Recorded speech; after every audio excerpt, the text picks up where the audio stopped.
ধেমাজিৰ লিকাবালিত জিলা চালক সন্থাৰ সংবাদমেল। এই সংবাদমেলত অৰুণাচলৰ কেইবাটাও দল সংগঠনৰ অংশগ্ৰহণ, অসমৰ শ্ৰমিকক আৰক্ষীয়ে মাৰধৰ কৰাৰ ঘটনাক লৈ জিলা চালক সন্থাৰ সংবাদমেল। দেওবাৰে চালক সন্থাই কৰ্মবিৰতি ঘোষণা কৰি অৰুণাচলৰ দল সংগঠনসমূহৰ সৈতে যুটীয়াভাৱে সম্বোধন কৰে সংবাদমেল।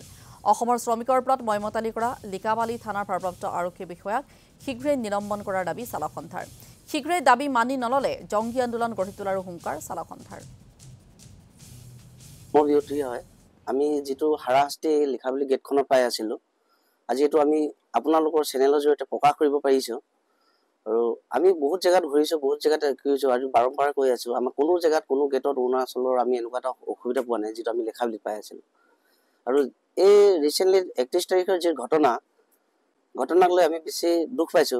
যিজন শ্ৰমিক হিচাপত আমাৰ অসমৰ পৰা অৰুণাচললৈ কাম কৰিব আহিছিলে, তেখেতলোকক যেটো মাৰধৰ কৰিলে, ৰাতি 11:30 বজালৈ আমাৰ প্ৰেসিডেন্টক আবদ্ধ কৰি ৰাখিলে অসি মেডামে।